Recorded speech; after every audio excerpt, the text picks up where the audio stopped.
போரினம் எல்லாரும் போர்க்குலம் எல்லாரும் போரினம் எல்லாரும் இந்திய மக்கள். இந்தியாவை வளர்ந்த நாடாக நாம் மாற்ற வேண்டும். வரப்புயர நீர் உயரும், நீர் உயர நெல் உயரும், நெல் உயர குடி உயரும், குடி உயர கோல் உயரும், கோல் உயர என்ன நெக்ஸ்ட் கோல் உயருமா. ஓகே, வரப்பு நெல்லு, this is what really make the nation great. இனி ஒரு விதி செய்வோம், அதை எந்த நாளும் காப்போம். இனி ஒரு விதி செய்வோம், அதை எந்த நாளும் காப்போம். தனியொருவன் குணவிலையனில் ஜகத்தினை அழித்திடுவோம். ஜெய ஜெய ஜெய பாரத சமுதாயம் வாழவே, வாழ்க வாழ்க பாரத சமுதாயம் வாழவே.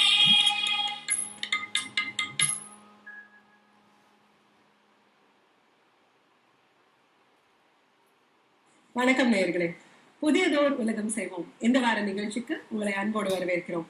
பிரபு, சென்ற வாரம் நம்ம ஒளிபரப்பின சக்திவேலோட இன்டர்வியூ அப்படி ஒரு வரவேற்பு கிடைச்சிருக்கு அந்த இளைஞருக்கு. அதாவது இளைஞராக ஒரு காரியத்தை செய்யும் பொழுது, அதுவும் வித்தியாசமாக செய்யும் பொழுது நிச்சயமாக மக்கள் மத்தியிலே ஒரு வரவேற்பு இருக்கும். இப்ப இந்த வாரம் நீங்க பார்க்க போற நிகழ்ச்சி இளைஞர்கள் இல்ல, குழந்தைகளை ஈடுபடுத்தியிருக்காங்க. பொதுவாகவே பள்ளிக்கூடத்துல படிக்கிற குழந்தைகளுக்கு எல்லா பள்ளிக்கூடத்திலயுமே ஒரு நீதி போதனை, மாரல் சயின்ஸ் கிளாஸ் இருக்கும். அந்த காலத்துல பாத்தீங்கன்னா இந்த நீதி போதனையில அறம் செய்ய விரும்பு, ஆறுவது சினம், இப்படி எல்லாம் கத்துக் கொடுத்தாங்க. ஏன் கத்துக் கொடுத்தாங்கன்னா, குழந்தைகள் மனதில் அதை ஆழமா படியும் போது எதிர்காலத்துல அவங்க வளரும் போது இந்த சமூகத்துக்கும் இந்த நாட்டுக்கும் அவங்களோட பங்களிப்பு ரொம்ப பெரிய அளவுல பாசிட்டிவா நல்லபடியா இருக்குன்ற ஒரே கருத்து தான். இன்றைய குழந்தைகள் நாளைய தலைவர்கள். அந்த மாதிரி ஒரு கான்செப்ட்ல பாத்தீங்கன்னா அல்லாடி மகாதேவன் அப்படிங்கிறவர் படிச்சது BA எக்கனாமிக்ஸ், செய்யறது இயற்கை வேளாண்மை, சிங்கப்பூர்ல வேலை பார்த்துட்டு இருந்தாரு. வேலையை உதறிட்டு 35 ஏக்கர் மகாபலிபுரம் ECR ரோடு பக்கத்துல அவரோட ஃபார்ம். அந்த இயற்கை வேளாண்மை ஃபார்ம்ல ஒரு பகுதியை இந்த ஸ்கூல் சில்ட்ரன், இந்த பள்ளிக்கூடம் படிக்கக்கூடிய குழந்தைகளுக்காக ஒதுக்கிட்டாங்க.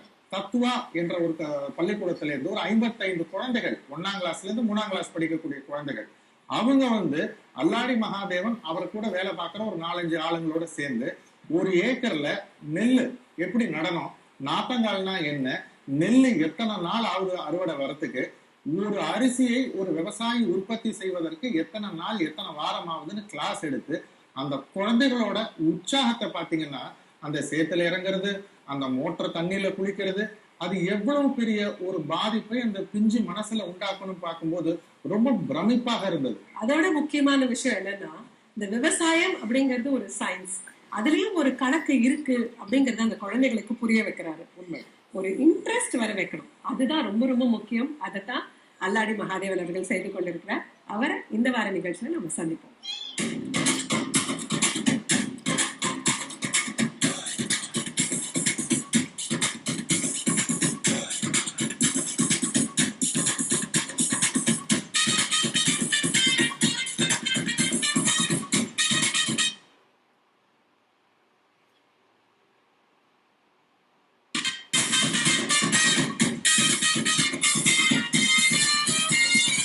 அல்லாடி, பேசிக்கலி BA எக்கனாமிக்ஸ் படிச்சிருக்கீங்க.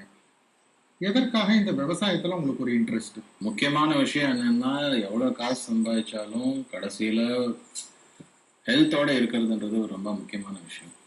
நான் ஹெல்த்னு சொல்றது இன்னைக்கு நாளைக்கு இல்லை, நாளைக்கு என்னோட பசங்க, என்னோட பேர குழந்தைங்க, நம்ம எதுக்கு உழைக்கிறோம்?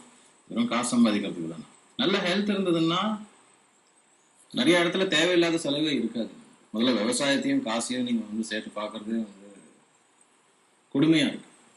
இல்ல, என்ன கொடுமை நினைக்கிறீங்க? ஒரு விவசாயம் ஒரு சராசரி மனுஷன் தானே. இதனால என்ன ஆகுது, நாளைக்கு இன்னைக்கு காசு வேணும், நமக்கு LED TV வேணும் போயிட்டு இருந்தோம்னா நாளைக்கு சாப்பாடு எப்படி வரப்போகுது? உணவுன்றது முக்கியம் இல்லையா? இப்போ உலகத்துல பாத்தீங்கன்னா 2 கான்டினென்ட்ல தான் சன்லைட்ன்றதே இருக்கு. அதுல இந்தியா ஒண்ணு. அவ்வளவு பெரிய ஒரு நேச்சுரல் ரிசோர்ஸ் நம்ம கையில வச்சுட்டு அதை யூஸ் பண்ணலன்னா. பட் இன்னைக்கு இந்தியா ஃபுல்லா பாத்தீங்கன்னா விவசாய வர்க்கம், அவங்களால ஒரு நல்ல வருமானத்தை ஈட்ட முடியலையே. அங்கேயும் இங்கேயும் விவசாயிகள் நல்லா செய்யறாங்க, ஆனா பெரும்பான்மையான விவசாயத்துல விவசாயிகள் நல்ல வரும்படி அவங்களுக்கு கிடைக்க முடியும். இதனாலதான் எக்கனாமிக்ஸ் படிச்சுட்டு விவசாயத்துக்கு வந்திருக்கேன். நீங்க இப்ப கேட்குற கேள்விக்கு கூடிய பல கேள்விங்க, அதுக்கு பல ஆன்சர்ஸ் என்னன்னு தெரிஞ்சுக்கிறதுக்காக தான் எக்கனாமிக்ஸ் படிச்சுட்டு அடுத்தது விவசாயத்துக்கு வந்திருக்கேன். என்னோட ஸ்பெஷலைசேஷனே அக்ரிகல்ச்சர் எக்கனாமிக்ஸ். எங்க படிச்சீங்க? ராமகிருஷ்ணா மிஷன் விவேகானந்தா காலேஜ் சென்னையில் படித்தேன். அக்ரிகல்ச்சர் எக்கனாமிக்ஸ்ன்றது, ஆக்ரோ எக்கனாமிக்ஸ்ன்றது ஒரு சப்ஜெக்ட் எங்களுக்கு காலேஜில். அதுக்கப்புறம் என்னோட இன்ட்ரெஸ்டில் இதை பற்றி போய் பல விவசாயிகளை மீட் பண்ணி அவங்க எப்படி செய்கிறாங்க, எங்கே வந்து பெரும்பாலும் தப்பு நடக்குது, இது தெரிஞ்சுக்கிறதுக்காக போய், இது ஒரு சிஸ்டம் ப்ராப்ளம். விவசாயி சம்பாதிக்கலான்றது விவசாயம் ப்ராப்ளம் இல்லை, ஒரு சிஸ்டம் ப்ராப்ளம். இதை நம்ம கரெக்டாக பார்த்து அட்ரஸ் பண்ணோம்னா கண்டிப்பாக விவசாயிகளும் நல்லா வாழக்கூடிய திறமை இருக்குது. இப்போ இந்தியா நாட்டில் விவசாயிங்க வாழ மாட்டான்றீங்க. நார்வே எடுத்துக்கோங்க, ஸ்வீடன் எடுத்துக்கோங்க, மற்ற நாடுங்க எடுத்துக்கோங்க. அங்கே இருக்கிற விவசாயிங்க நார்மல் மக்கள் மாதிரி அவங்களும் எல்இடி டிவி தான் வச்சுருக்காங்க, ஐஃபோன் தான் வச்சுருக்காங்க. பட் நீங்கள் கம்பேர் பண்ணக்கூடிய எந்த ஒரு வெளிநாட்டு கலாச்சாரமும் இந்த விவசாயத்தை பொறுத்த வரைக்கும் இந்தியாவுக்கு பொருள் வராது. ஏன்னா இந்தியாவில் 80% மக்கள், விவசாய மக்கள் 2 ஏக்கருக்கு கம்மியாக தான் இருக்கு. 2.5 ஏக்கர் சிறு குறு விவசாயிகளுக்கு. இன்றைக்கு அவங்க அவங்க வளர்க்கக்கூடிய பொருட்களுக்கு சந்தைப்படுத்துதல்னு வரும்போது மார்க்கெட்டிங், அது எங்க விற்கிறதுன்னு பார்த்தீங்கன்னா இன்னைக்கும் தன்னோட பொருளுக்கு விலை நிர்ணயிக்க முடியாத ஒரு அவல நிலையில தான் இன்னைக்கு ஒரு விவசாயி இருக்கிறான். இப்போ ஒரு சின்ன உதாரணம் கொடுக்குறேன் உங்களுக்கு. நான் கொடுக்குற உதாரணம் உங்களுக்கு நிறைய நீங்கள் கேட்குற நிறைய கேள்விக்கு பதில் சொல்லக்கூடுன்ற நம்பிக்கை இருக்கு எனக்கு. இங்கே உணவுப் பொருள் செய்கிறாங்க. நாங்கள் இருக்கிறது காஞ்சிபுரம் மாவட்டம் செய்யூர் தாலுக்குல நெடுமரம் பஞ்சாயத்தில் எங்களோட ஃபார்ம் இருக்கிற இடம். இங்கேருந்து காய்கறி உற்பத்தி, இப்போ இங்கே இருக்கிற இந்த வாழை உற்பத்தி, பக்கத்து கழனியில் இருக்கிறவங்க வாழை வளர்க்குறாங்கன்னா இங்கேருந்து இந்த வாழை கோயம்பேடுக்கு போகுது. கோயம்பேடுலேருந்து திரும்பி இதே வாழை ஓஎம்ஆர் ரோடுக்கு வருது. ஓஎம்ஆர் ரோடுன்றது திரும்பி, அதாவது இங்கேருந்து கிட்டத்தட்ட திருவள்ளூர் மாவட்டத்திட்ட போயிட்டு திரும்பி காஞ்சிபுரம் மாவட்டத்துக்கு. இதுவே ஒரு விவசாயி யோசிச்சு, அதாவது விவசாயம் பண்ணிட்டு இங்கேயே பக்கத்துல கிராமத்துல நீடு இருக்கு, நீடு இல்லாம இல்லை. கிராமத்துல இருக்கிறவங்க எல்லாருமே விவசாய நிலம் வச்சிருக்கிறவங்க கிடையாது. விவசாய நிலம் இல்லாம மற்ற விதமான தொழில் எடுக்கிறவங்களும் இருக்காங்க. அவங்களும் உணவுப் பொருள் சாப்பிட்டு தான் ஆகணும். அவங்க எங்க சாப்பிட்றாங்க? இன்னைக்கு கோயம்பேடுல இருந்து ஒட்டஞ்சத்திரத்துல இருந்து ஒரு காய்கறிங்க தான் எடுத்து சாப்பிட்றாங்க. அதுக்கு பதில் அங்க என்ன பொருள் வளரும், அது எவ்வளவு சீக்கிரம் அந்த விவசாயி ஒரு எண்ட் கஸ்டமர் கிட்ட எடுத்துட்டு போய் சேர்க்கிறாங்களோ விவசாயிக்கும் ஒரு நல்ல வருமானம் வரக்கூடிய வாய்ப்பு இருக்கு, என் கஸ்டமருக்கும் ஒரு நல்ல உணவுப் பொருள் வரதுக்கு.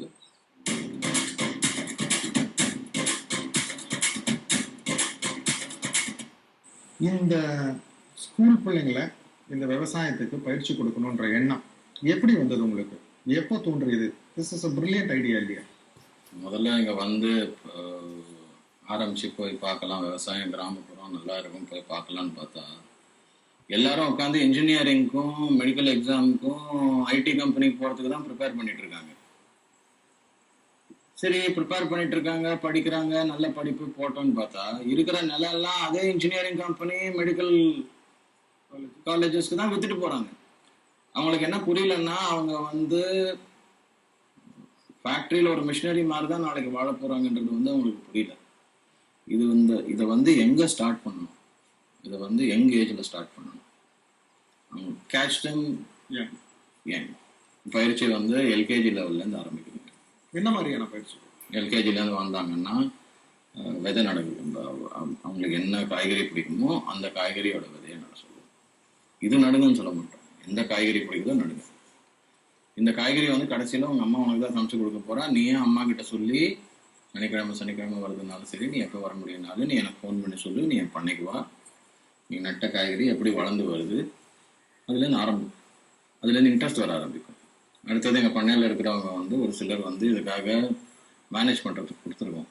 அவங்க ஆட்டோமேட்டிக்காக அந்த ஸ்கூல் வழியாக வந்தாங்கன்னா ஸ்கூல், இல்லாட்டி இண்டிபெண்டன்ட் ஃபேமிலி வழியாக எங்கள் மெயில் அனுப்புவோம். இந்த ஃபார்முக்கு இன்னைக்கு எதுக்கு வந்திருக்கீங்கன்னு ஏதாவது சொன்னாங்களா? உங்கள் ஆண்டி சொன்னாங்களா என்ன பண்ண போகிறோம் இன்னைக்கு ஃபார்ம்லன்னு?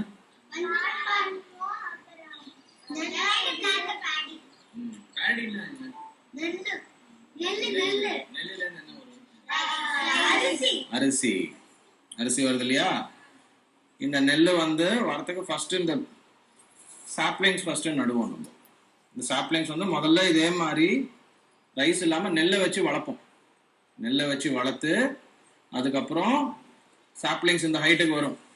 இப்போ யங் பிளான்ட் சாப்லிங்ஸ் வளர்க்கும் போது இது ஃபுல்லா ஒரு ஃபீல்டு அளவுக்கு போடுற ஸ்பேஸ் நமக்கு வேண்டாம்.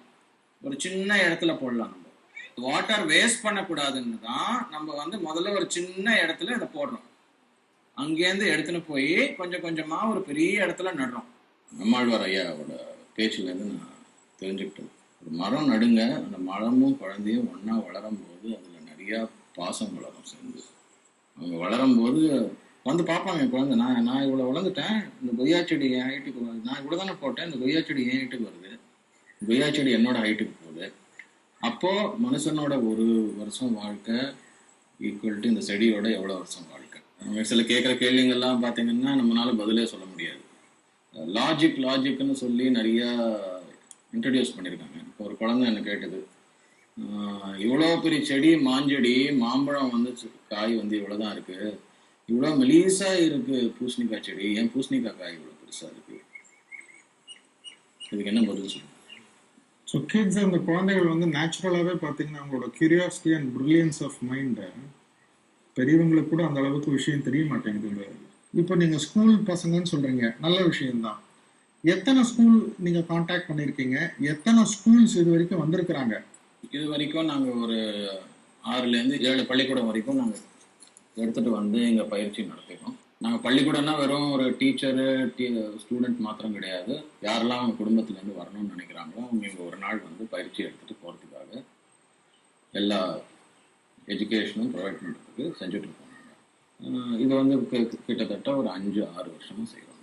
இந்த ஃபீல்டில் பண்ணுற எந்த விதமான சாப்பாடு பொருளும் எந்த விதமான கெமிக்கல்ஸோ பெஸ்டிசைட்ஸோ போடுறது கிடையாது. எவ்வளோ பேர் வீட்டில் ஆர்கானிக் வெஜிடபிள்ஸ் வாங்குறா? இவங்க அவங்க கூட இருப்பா, சரியா?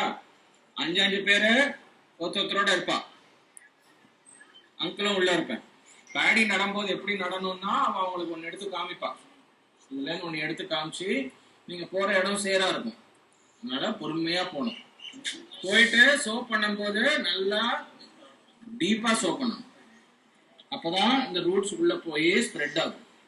அதனால உங்களுக்கு நல்லா ஹெல்த்தியா டேஸ்டியா சாப்பாடு வேணும்னா நீங்க நல்லா டீப்பா நடணும். நிறைய நடணுன்றது முக்கியம் இல்லை, எவ்வளவு நல்லா நடணுன்றது தான் முக்கியம்.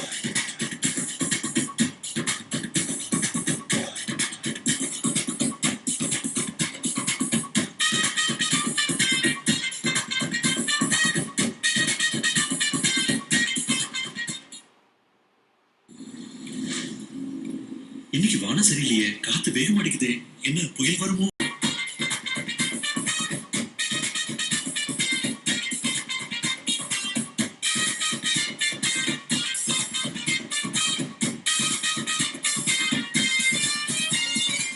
இப்ப பேடி எப்படி சோப் பண்றீங்க சொல்லுங்க.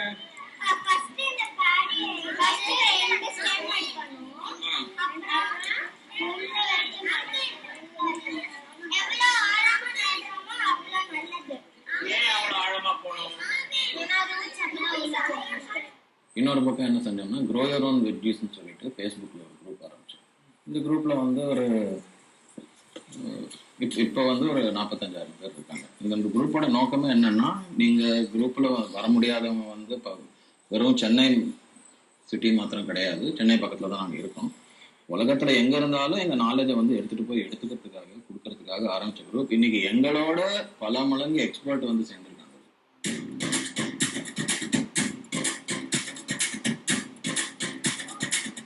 நடும்போது இது ரெண்டுத்துக்கு மினிமம் எவ்வளோ டிஸ்டன்ஸ் இருக்கு? My name is Saket. I am studying in Tattva School, 3rd standard. சொல்லி கொடுத்தாங்க, நான் எப்போ அதை நட்டு வச்சிருக்கேன். என்னோட பேர் சஞ்சய், ஃபஸ்ட் ஸ்டாண்டர்ட். இந்த ஆர்கானிக் ஃபார்முக்கு வந்திருக்கேன். நான் வந்து பேடியை நடத்துக்கு இங்கே வந்து நான் ரொம்ப நட்டுருக்கேன். ரொம்ப நல்லா இருக்கு. நீங்க செய்யறது வந்து இயற்கை வேளாண்மையில தான் செஞ்சுக்கிட்டு இருக்கீங்க. இந்த ஸ்கூல் பிள்ளைங்களுக்கெல்லாமும் வந்து இயற்கை வேளாண்மையில தான் பயிற்சி கொடுத்துக்கிட்டு இருக்கீங்க. இன்றைக்கு இயற்கை வேளாண்மையில செய்யக்கூடிய பொருட்களை கொண்டு போய் விற்கணும்னா நீங்க இயற்கை விவசாயம் செய்யற விவசாயிகளை கேட்டு பாருங்க. சார், எங்களுக்கு வளர்ந்துட்டோம், அதை விற்கிறதுக்கு எங்களுக்கு நிறைய சேனல்ஸ் இல்லை, எங்க போய் விற்கிறதுன்னு தெரியல, அங்க ஒண்ணு இங்க ஒண்ணா இருக்கு அப்படின்னு தான் சொல்றாங்க. 2 விஷயம் பிரபு. ஒரு விஷயம் வந்து இயற்கை விவசாயியா இருக்கட்டும், இயற்கை விதத்துல செய்யாதவங்களாகவும் இருக்கட்டும், மோனோகிராப்பிங்ன்ற ஒரு சிஸ்டம் வந்து ரொம்ப க்ளோஸா ஃபாலோ பண்றாங்க. யாரும் மல்டி கிராப்பிங், மோனோகிராப்பிங்ல இருந்து இன்டர் கிராப்பிங் போறாங்களே தவிர இப்போ மல்டி கிராப்பிங்ன்ற கான்செப்டுக்கு போக மாட்டேன்றாங்க. நான் மல்டி கிராப்பிங்னு சொல்றது, இப்போ நாங்க வந்து கான்சென்ட்ரேட் பண்றது பாத்தீங்கன்னா, ஒரு பக்கம் ஃப்ரூட்ஸ், பழங்க வெரைட்டி பார்த்தீங்கன்னா கிட்டத்தட்ட 25 விதமான பழங்கள் எங்ககிட்ட இருக்கு.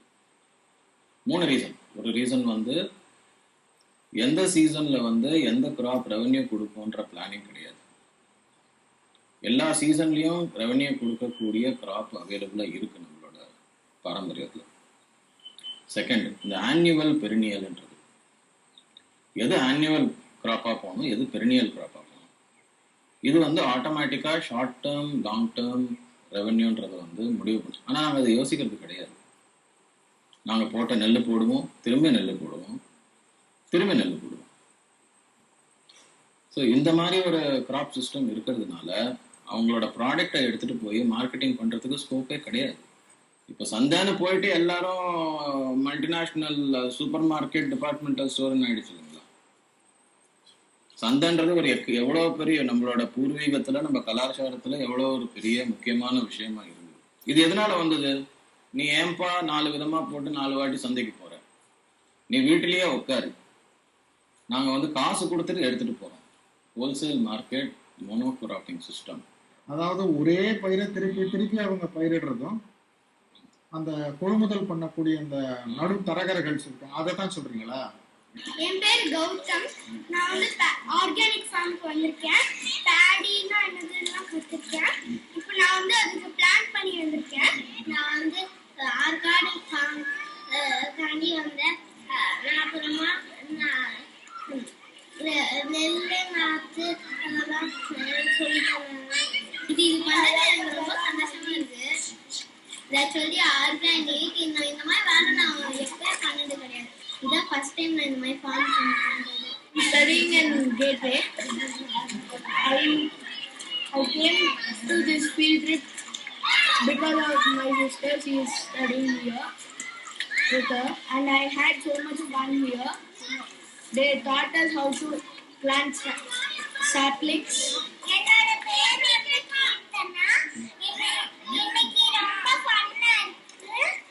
என் பேரு அபிராமி.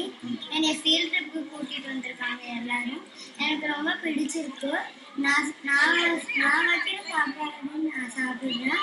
எனக்கு அது ரொம்ப இன்ட்ரெஸ்டிங்கா இருக்கு. நான் வந்து தப்பா ஸ்கூல்ல படிக்கிறேன். இன்னைக்கு சண்டே லீவு, அதனால ஃபீல்ட் ட்ரிப் கூட்டிட்டு வந்திருக்காங்க. எனக்கு நிறைய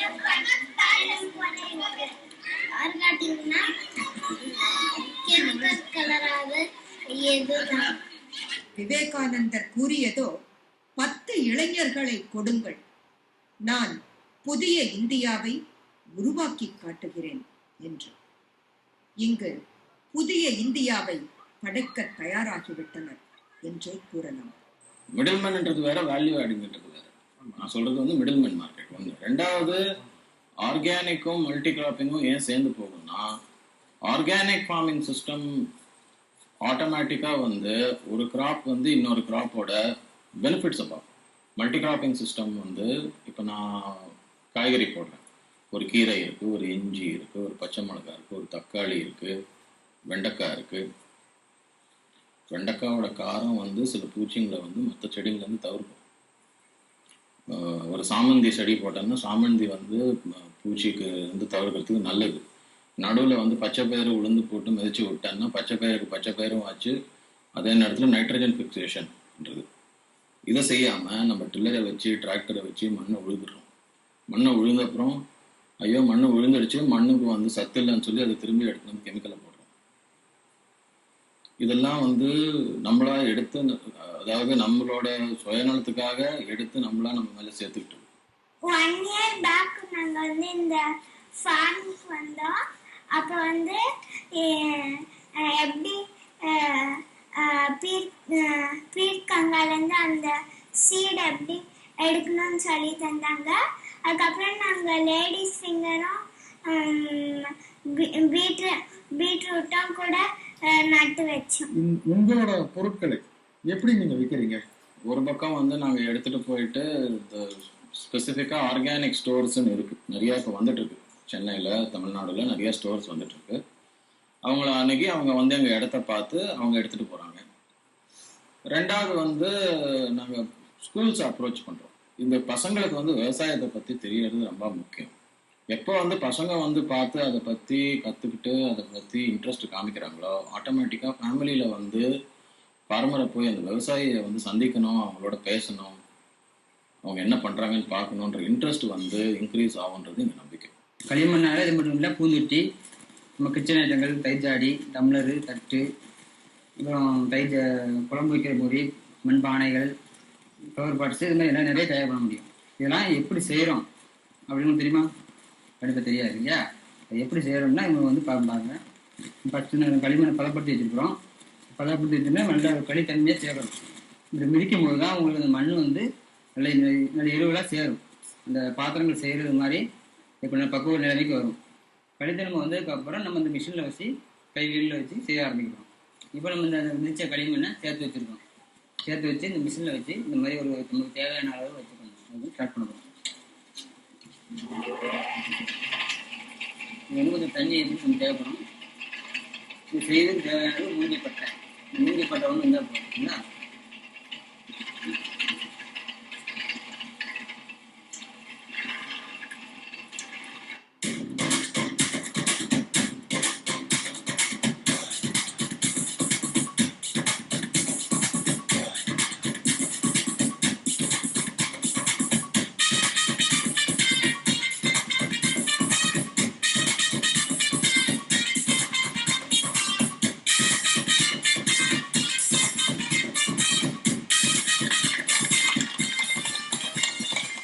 இன்றைக்கு என்ன சொன்னாலும் இன்றைக்கு விவசாயம் என்பது மாநிலம் சார்ந்ததா இருந்தாலும் அதோட கண்ட்ரோல் ஃபுல்லா மத்திய அரசு கிட்ட தான் இருக்கு.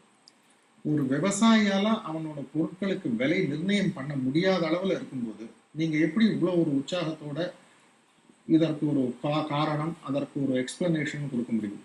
பப்ளிக் சொசைட்டி கம்யூனிட்டியா ஃபார்ம் பண்ணி அவங்க நான் சொல்றது ஒரு பெரிய கம்யூனிட்டி, ஒரு பெரிய இடத்துக்கு வந்து 1000 பேர் போங்கன்னு சொல்ல, 4 பேர் சேர்ந்து ஒரு விவசாயியை போய் பார்த்துட்டு எனக்கு வாரம் 4 கிலோ வெண்டைக்காய் கொடுங்க, 10 கிலோ தக்காளி கொடுங்கன்னு வாங்குங்க. ஃபுட் செயினே மாறிடும். எங்களுக்கு வந்து விவசாயிகிட்ட போய் கேளுங்க, நீங்க உங்களோட அப்பா தாத்தா பாட்டங்காலத்துல இருந்து நல்ல பொருள், உணவுப் பொருள் எப்படி வந்ததோ அந்த மாதிரி எங்களுக்கு உணவுப் பொருள் உற்பத்தி செஞ்சு கொடுங்கன்னு கேளுங்க. ஒரு அப்பார்ட்மெண்ட்னா ஒரு 10-20 பேர், ஒரு காலனி, உங்க ஆஃபீஸ்னா ஒரு 50-100 பேர் இருக்கீங்க. நீங்க ஒத்துமையா வாங்க, போகலாம், வாரத்துக்கு 5 பேர் போகலாம். இதுதான் வந்து வெளிநாட்டுல வந்து ஃபார்மர்ஸ் மார்க்கெட். அல்லாடி, ஒரு விவசாயியா வாழ்க்கையை நடத்துவது எளிதா, இல்ல விவசாயத்தை விட்டுட்டு மாச சம்பளத்துல டவுன்ல போய் வேலை செய்வது எளிதா? உண்மையான உங்க ஒப்பீனியனை சொல்லுங்க. நான் சந்தோஷமா இருக்கேங்க. இந்த வாழ்க்கை எனக்கு சந்தோஷம் தரும். எல்லாரும் மாதிரியும் நான் வந்து டெய்லி வெறும் என் பண்ணையில இருக்கிற விவசாயி கிடையாது. நான் 4 இடத்துக்கு போறவன், 4 ஊருக்கு போறவன், 4 இன்னும் விவசாயிகளை பார்க்கணும்னு நினைக்கிறவன். நான் செய்யற தொழில் எனக்கு வந்து இந்த வாய்ப்பை கொடுக்குது. எனக்கு சந்தோஷத்தை கொடுக்குது. விவசாயம் என்பது தொழில் அல்ல, அது ஒரு வாழ்க்கை அப்படின்னு படிச்சிருந்தேன் முகநூல். உங்களோட கருத்து நேயர்களுக்கு, குறிப்பாக இளைஞர்களுக்கு, அது எந்த துறையாவனா இருக்கட்டும், அவங்க விவசாயத்துக்கு வரணும்னா அதற்கு சாலிடா ஏதாவது ஒரு காரணம் சொல்லுங்க. கருத்து சொல்றதோட எனக்கு வந்து உங்ககிட்ட ஒரு விஷயம் கேட்குறேன், நீங்க பதில் சொல்லுங்க. அதுல இருந்து கருத்து வந்து மக்களே புரிஞ்சுப்பாங்க. நீங்க இப்ப இன்னைக்கு கொடுங்க, இன்னைக்கு வந்து நீங்க இங்கதான் இருந்தீங்க, இங்க உணவு சாப்பிட்டீங்க. நேற்று நீங்க மாலை வந்து படுக்க போறதுக்கு முன்னாடி நீங்க என்ன சாப்பிட்டீங்க? 4 இட்லி. 4 இட்லி. இட்லியில் என்னெல்லாம் இருக்குங்க? தெரியாதுங்க. அரிசி, பருப்பு, உளுத்தம்பருப்பு. உளுத்தம்பருப்பு. இந்த உளுத்தம்பருப்பு எங்கேருந்து வந்ததுங்க? வயல்லேருந்து தான். எந்த வயல்லேருந்து வந்தது? தெரியாது. அது தெரிஞ்சுக்கணுங்க. Know your food. ஓகே, இதுதான் நான் சொல்லக்கூடிய கருத்து. இன்னைக்கு வந்து எல்லாரும் கார் வச்சிருக்காங்க. 4 பேர் வந்து சாட்டர்டே சண்டே கிளம்பி ஒரு விவசாயியை போய் பார்க்கறது வந்து ஒரு பெரிய செலவே கிடையாது. விவசாயி ஆர்கானிக் செய்ய மாட்டேன்றாங்க, நம்மளுக்கு ஆர்கானிக் கிடைக்கல, ஆர்கானிக் காஸ்ட்லின்னு பேசிட்டு இருக்கோம். நம்ம 4 பேர் போய் விவசாயி கிட்ட, கஸ்டமர், காந்தி சொல்லியிருக்காருங்க, கஸ்டமர் இஸ் தி கிங். நம்மளோட ஃபாதர் ஆஃப் த நேஷன் சொல்லியிருக்காரு. 4 கஸ்டமர் போய் 4 வாட்டி விவசாயி கிட்ட நின்று எனக்கு ஆர்கானிக் செஞ்சு கொடுங்க ஐயா, நான் வாங்கிக்கிறேன், உற்சாகம் கொடுங்க, கண்டிப்பா நல்ல பொருள் வரும். நீங்க அந்த வெறும் உற்சாகம் மட்டும் போதும் நினைக்கிறீங்களா விவசாயிகள்? அங்க ஆரம்பம் நம்பிக்கை. இயற்கை முறையில் விளைஞ்ச உணவுப் பொருட்களை வச்சு காய்கறிகள் அதெல்லாம் எடுத்துக்கிட்டு மண் பானையில் இப்போ அங்கே செஞ்சு கொடுத்தாங்கல்ல அந்த பானையில் பாரம்பரிய முறையில் சமைச்சு சாப்பிடணும். குக்கர்லேயும் சமைக்கலாம்ல, ஏன் மண் பானைக்கு வந்தோம் தெரியுமா உங்களுக்கு? தெரியாது இல்லையா?